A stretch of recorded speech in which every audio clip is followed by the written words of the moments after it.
On the phones right now, we visit with the RNC Deputy Press Secretary, our good friend Mike Joyce, back on the show with us. Mike, welcome back. How are you today?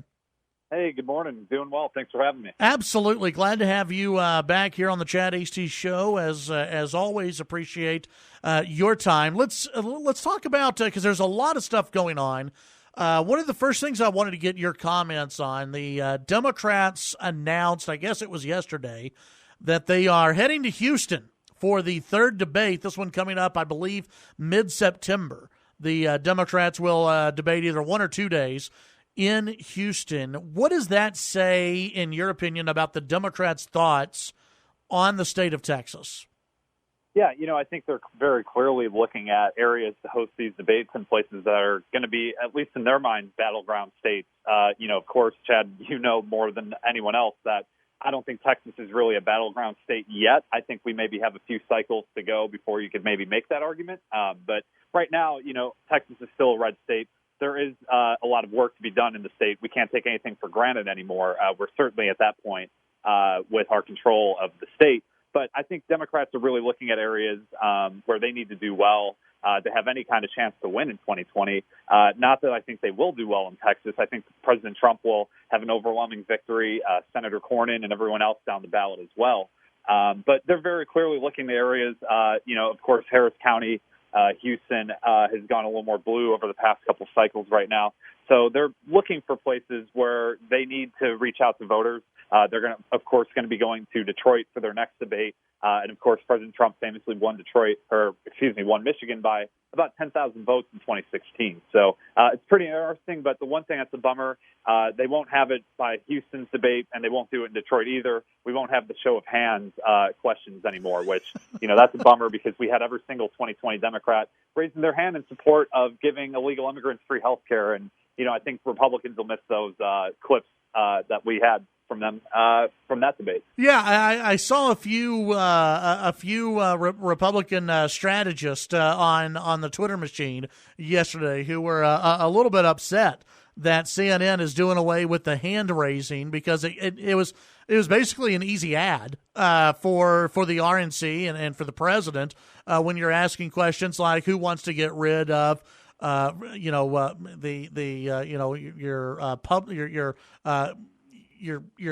employer-based health care. Who wants to get rid of that? Everybody raise their hands.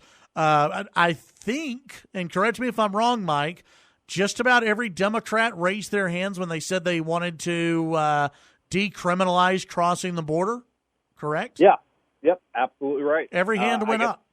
Yeah, I guess they realized that in-kind contributions to the president's reelect isn't beneficial to the Democrat Party. So it's a bummer, but I'm sure they'll give us plenty to work with after watching what took place the first 2 nights of debate. Yeah, so. I think so. So take us into what happened. Like, let's say when we have these Democrat debates in Houston that week. Does the RNC do anything as far as? And I know we're still very early on in this process, but do you get any more information out? Do you target like the Houston and Harris County area? Do y'all show up and do anything? I mean, what do you try to counter? I guess is what I'm asking the Democrats for that week.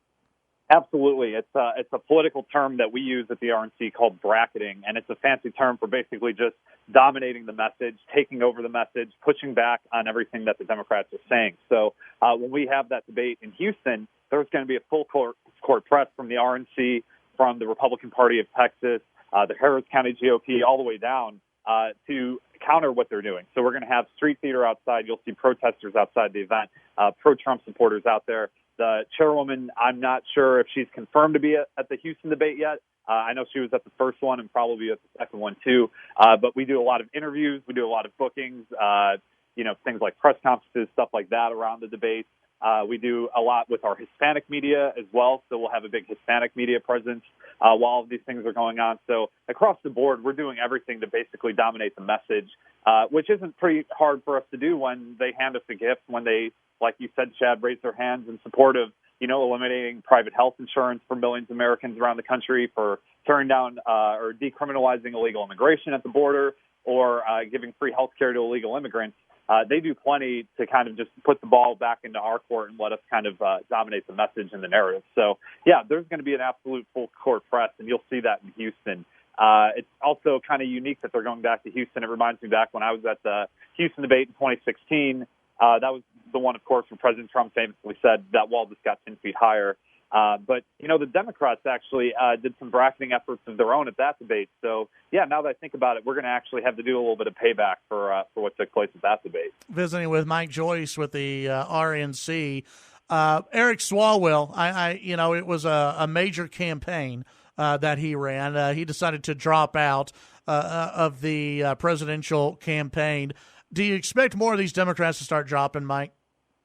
Yeah, I think so. When you have so many of them polling at 0%, I think at some point you kind of have to look at go, you know what, there's no support here. I don't have the fundraising numbers to keep up, and I don't even fit the guidelines to get on the third debate stage at the Democrat debate down in Houston. So, Eric Swalwell now can go back to doing what he does best, which is TV appearances.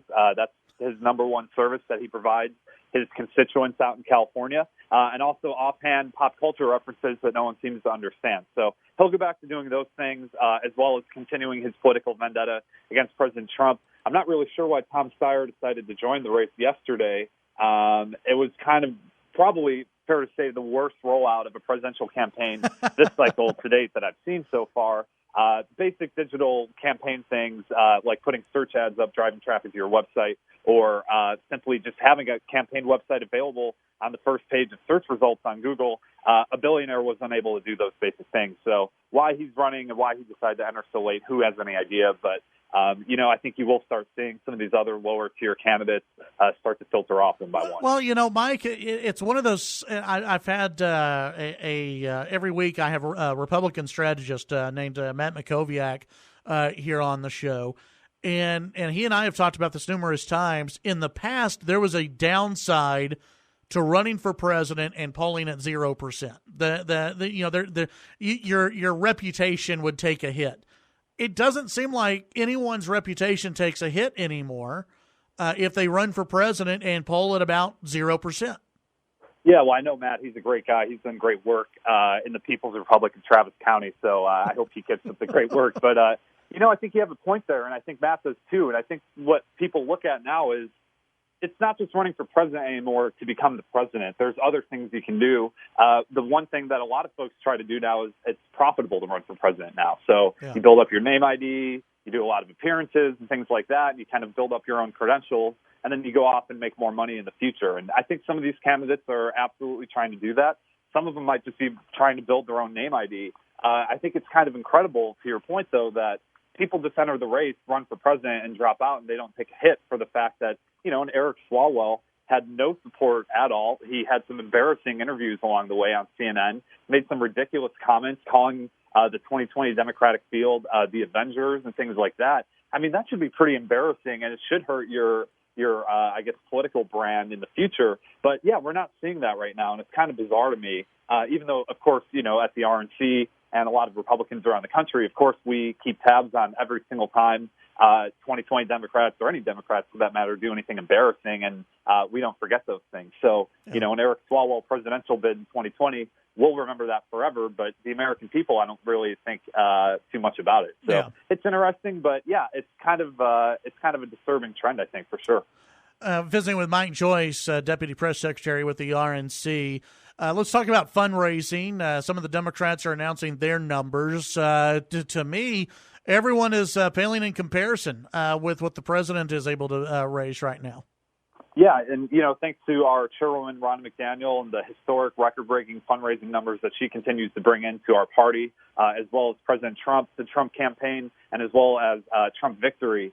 You're seeing unprecedented numbers right now, and it really shows the enthusiasm that's on our side and how much momentum Republicans truly have. It's funny watching all of these 2020 Democrats come out and release their fundraising figures one by one. Of course, Pete Buttigieg was the first one to do it. And a Pete Buttigieg quarter is an RNC month or a Trump campaign month for us. So they have some big numbers to catch up on. And they're playing catch-up kind of across the board right now while they continue to drag out their Democrat primary, whether it's from fundraising numbers, from the data operation on the ground, the DNC's data is kaput. I mean, they don't have any relevant data from the past 3-4 election cycles to catch up.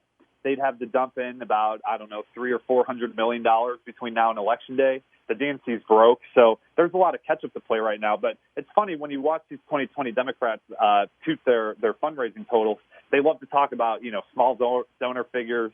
Elizabeth Warren brags about the fact that she doesn't do much with big donors and has all these small donors. Well, the RNC, the Trump campaign, Trump Victory, they have a significantly higher clip of small donors at an alarming rate for if you're a Democrat. So at the end of the day, when you talk about fundraising, where the momentum is right now, it's absolutely with President Trump. It's absolutely with Republicans, and we're seeing a continuance of these record-breaking fundraising numbers time and time again. And I think you're going to continue to see that throughout the entire 2020 cycle, regardless of which 2020 Democrat comes out of their field, because people like the president, they like the job he's doing, and they're willing to put their own money behind the president and his own reelect. Mike, before I let you go, there are a couple of stories out over the last 24 hours, and it deals with fundraising. And I want you to clarify something for folks who are looking at wanting to donate and get involved in the process. There was one headline from the Washington Examiner: Team Trump raises concerns of fundraising war. Another headline from Politico, and this gets everybody's attention. When you put war and fundraising, people start paying attention. GOP at war over fundraising. Boil this down for us, because apparently there's been another group that has launched a GOP fundraising site, but they're not working with you guys. How's this working, and what are y'all trying to do? Sure. Well, there's a company or a new website now called WinRed. That's kind of the whole point of WinRed, is to kind of push back, because we saw in 2018 around the country, specifically in House races all over the country, we saw that Democrats were out fundraising the Republicans, whether they were incumbents or challengers or whomever, at a pretty high clip. And that was in large part due to the Democrat system, which they call Act Blue. And it's an online fundraising portal that they use for all of their donating systems. And it allowed the Democrats, House Democrats, whether they were incumbents or challengers themselves, to out-fundraise us at a very high clip. So the whole point of WinRed is to push back on that and to help specifically more so our down-ballot candidates and Republicans around the country to be able to fundraise and keep up with everything the Democrats are doing with Act Blue. So we're pushing back. That has been launched. You're starting to see Republican candidates, state parties, political parties all over the country starting to buy into the WinRed program. And we've found out that when you have more party-centric instead of candidate-centric minded platforms that you're using, it tends to help everyone out a lot better. An example I can use to describe it is with the RNC's data program. So that's a party-centric system. And we modeled it after we got our butts handed to us in 2012. After the Romney-Obama race, we took a long, hard look and said, we need to revamp our data. And so what the RNC does now is we have a data, it's called GOP Data Center, and the RNC's data is available free of charge for any candidate, whether you're running for president or local dog catcher. It's available to everybody. And so what it allows you to do is, if you have a local state rep who's knocking on doors, they have all of that information is going into our data system. And so they might knock on your door and say, do you support President Trump? Well, that's one less thing the Trump campaign has to do. So we're gathering that data, and we find out those things about what's going on in their neck of the woods. So but there's the same kind. I'm sorry. Well, there's another website out there, and that called Give GOP. Is that associated with you guys? Or no. Okay.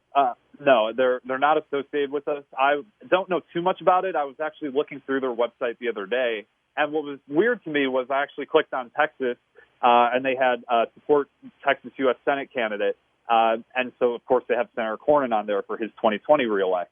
But it's going through a system of their own, and it's going through their own donating system. So it's not as if it's redirecting you to Senator John Cornyn's campaign donation form. It's one for their own.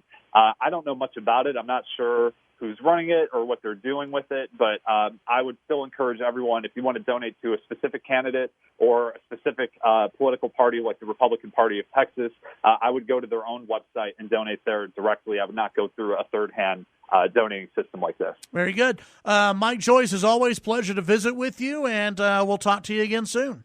Always a pleasure, Chad. Take care. Have a good one. That's Mike Joyce, Deputy Press Secretary for the RNC. We'll be right back.